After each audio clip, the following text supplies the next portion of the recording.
So here we have to solve the rational inequality, and we immediately observe that it is not in a standard structure.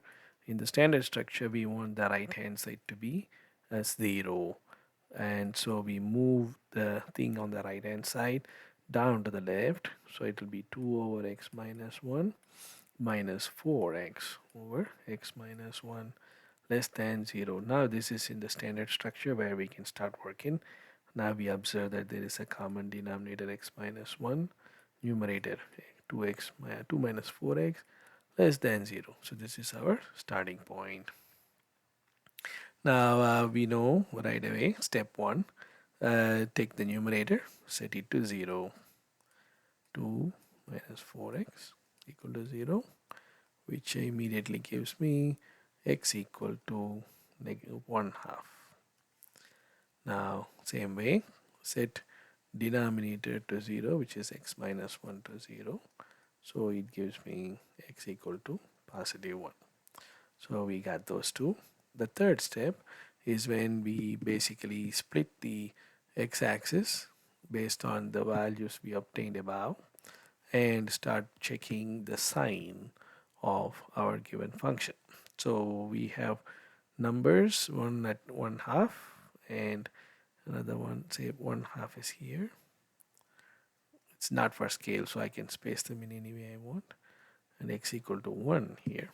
So I select a 0 which is available to the left of 1 half.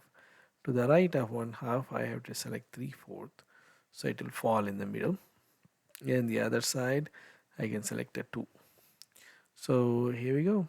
Let's do the number crunching, and hopefully we can catch the sign of it right away.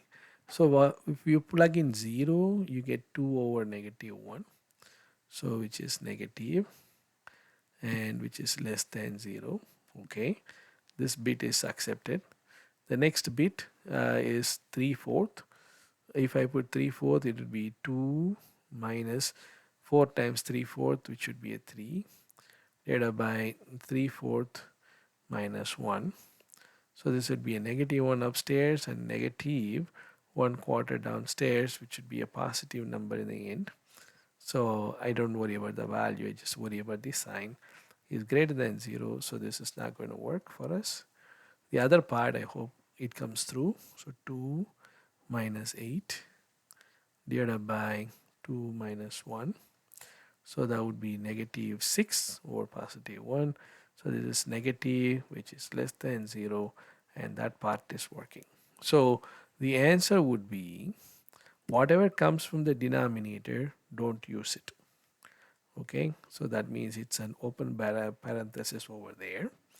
And whatever comes from the numerator, you may be able to use it, but in this case you have a strict less than 0, so you cannot use that endpoint. So our answer would be the first interval, negative infinity to 1 half. Don't include the 1 half. And the other bit, the third interval, which starts at 1 and don't include 1, go all the way to infinity.